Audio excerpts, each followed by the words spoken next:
नमस्कार। आज मेरे व्याख्यान का विषय है आलोचना का उद्देश्य, उपादेयता और कार्य। सर्वप्रथम हम आलोचना के उद्देश्य पर चर्चा करेंगे।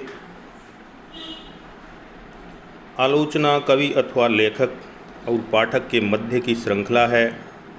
संस्कृत के आचार्य राजशेखर ने काव्य मीमांसा नामक ग्रंथ में कवि कर्म को प्रकाश में लाना ही भावयत्री प्रतिभा अथवा आलोचक की प्रतिभा कहा है। अंग्रेजी शब्द क्रिटिक का अर्थ भी अलग करना है, जिससे निर्णय देने की बात का पता चलता है। आलोचना का मूल उद्देश्य है कवि कर्म का प्रत्येक दृष्टि से मूल्यांकन करके उसे पाठकों के सम्मुख प्रस्तुत करना, उनकी रुचि परिष्कृत करना और साहित्य की गतिविधि निर्धारित करना।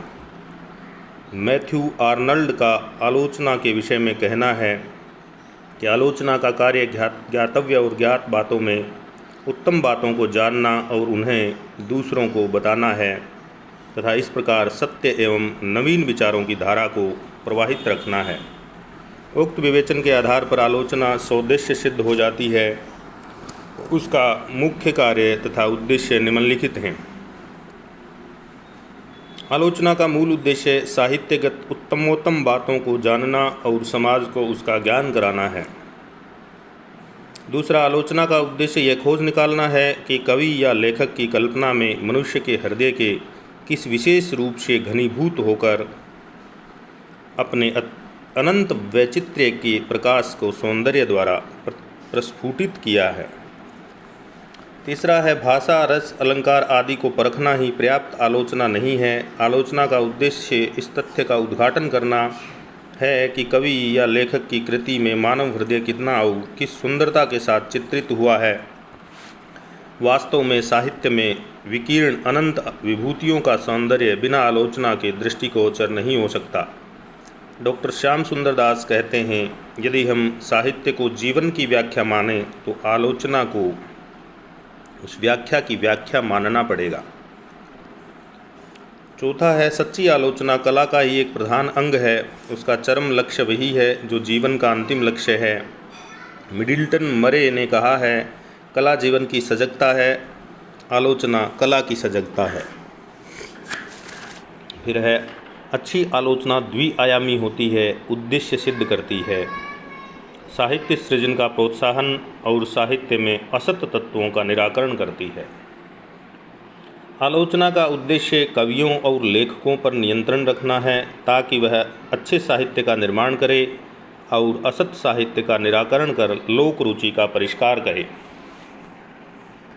आलोचना का उद्देश्य आलोच्य कृति की व्याख्या करना और मूल्यांकन करना है, उस पर अपना मत निर्धारित करना या संकुचित दृष्टिकोण प्रकट करना नहीं है। आलोचना का उद्देश्य सुंदर और सरस साहित्य को पाठकों तक संप्रेषित करना और अश्लील साहित्य का विरोध करना है। इस प्रकार आलोचना का उद्देश्य और कार्य अतीव महत्वपूर्ण है। इसके द्वारा सृजनात्मक साहित्य का प्रसार होता है और पाठकों को काव्यगत रसास्वाद में सहायता मिलती है। समालोचना से सामाजिक जीवन का चेतना का परिष्कार भी होता है। फिर है, आलोचना की उपादेयता। जब साहित्य स्वयं अपनी ओर उन्मुख होकर आत्मविश्लेषण करने लगता है तब आलोचना का जन्म होता है। इस कथन से आलोचना की उपादेयता स्पष्ट हो जाती है।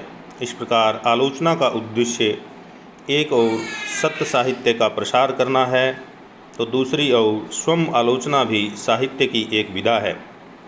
आधुनिक युग में आलोचना का कार्य केवल साहित्य का विश्लेषण करना ही नहीं है, अपितु कई दृष्टियों से साहित्य का चिंतन मनन करना भी है।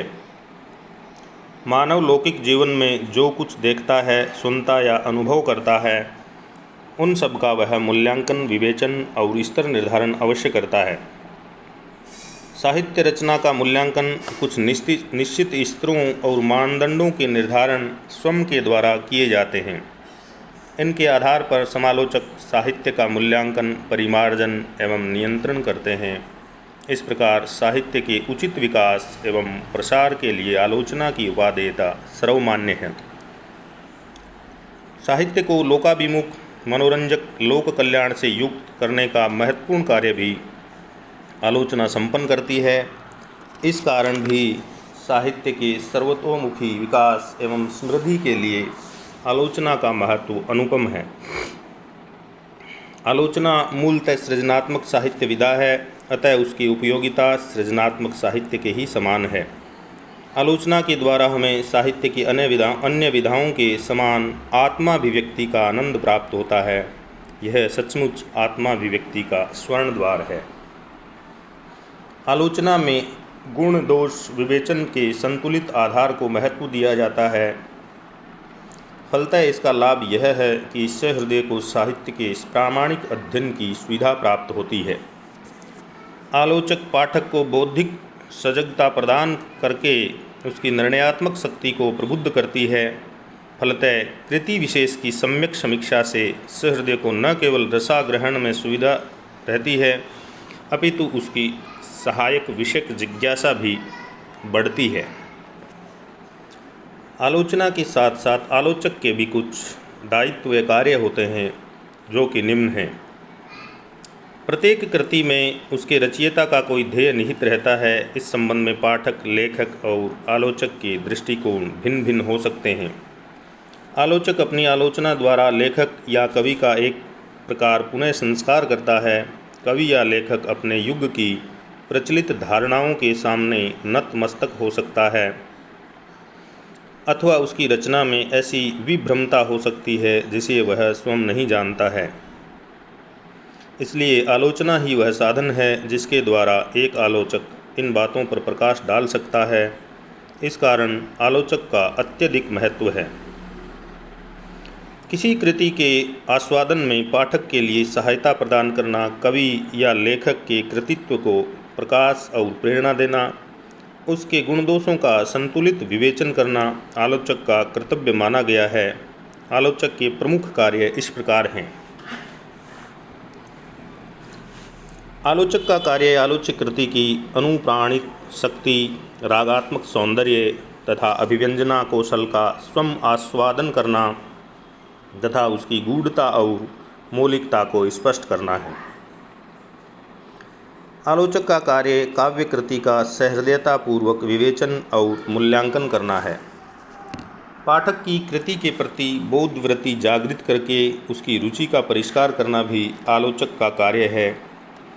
इससे सम्यक आलोचना होने से पाठक में न केवल काव्य जिज्ञासा उत्पन्न होती है, बल्कि रसास्वाद, गूढ़ता या अस्पष्टता का निवारण करके और असत साहित्य का बहिष्कार करने में भी सहायता मिलती है।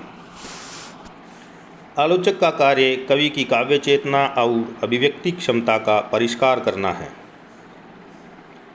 आलोचक का कार्य जनसाधारण को साहित्य चर्चा से लाभान्वित करना भी है। इस तरह वह कवि और पाठक के बीच मध्यस्थता का कार्य करता है तथा कवि के भावों को पाठक तक पहुंचाता है।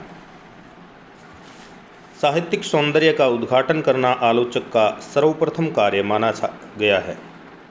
इस प्रकार आलोचक का कार्य एक और कवि या लेखक की कृतियों का निष्पक्ष समीक्षण करके उन्हें पाठकों के लिए संप्रेषित बनाना है, तो दूसरी ओर कवि या लेखक को अनुशासित रखना भी है।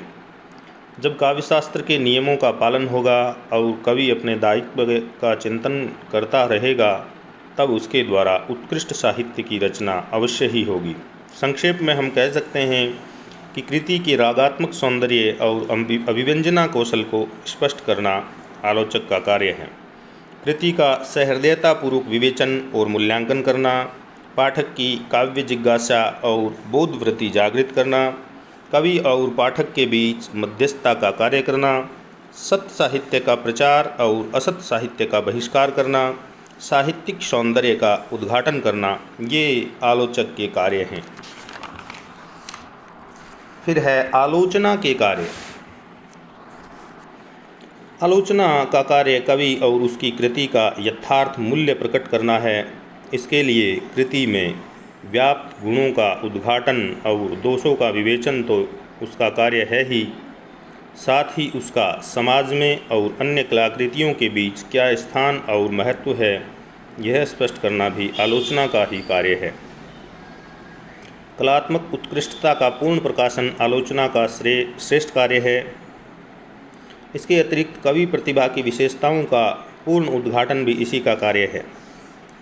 कलाकृति के द्वारा कवि की मन स्थिति पर प्रकाश डालना और वैयक्तिक, पारिवारिक, सामाजिक और युग की परिस्थितियों के प्रभाव को स्पष्ट करना भी आलोचना के क्षेत्र के भीतर ही समझा जाता है। अतः आलोचना के कार्य के दो प्रधान पक्ष हैं, एक तो कवि या कलाकार की कृति की पूर्ण व्याख्या का और दूसरा उसके महत्व एवं मूल्य निरूपण का। यह कहना कि आलोचना के भीतर केवल तटस्थ रूप से व्याख्या होनी चाहिए और मूल्य अथवा महत्व का निरूपण आलोचक के वैयक्तिक विचारों का प्रभाव पाठक पर डाल देता है, अतः वह इसके बाहर है। वास्तव में आलोचक और आलोचना के कार्य पर भी अविश्वास प्रकट करना है। यदि आलोचक अपने उत्तरदायित्व के प्रति जागरूक है तो वह दोनों ही पक्षों के कार्यों का निर्वाह कर सकता है। आलोचना का क्षेत्र तो यहाँ तक व्यापक माना जाता है कि व्यक्तिगत प्रभावों से लेकर तटस्थ रूप से सिद्धांतों का स्पष्टीकरण भी इसी की सीमा में आ जाता है। इस प्रकार आलोचना के व्यापक कार्य को समेटने के लिए विभिन्न पद्धतियाँ प्रयुक्त हुई हैं। कृति के यथार्थ मूल्य को प्रकट करना, गुण दोष उद्घाटन करना, समाज और अन्य कलाकृतियों के बीच कृति का स्थान, कलात्मक उत्कृष्टता का पूर्ण प्रकाशन, कवि प्रतिभा की विशेषताओं का पूर्ण उद्घाटन।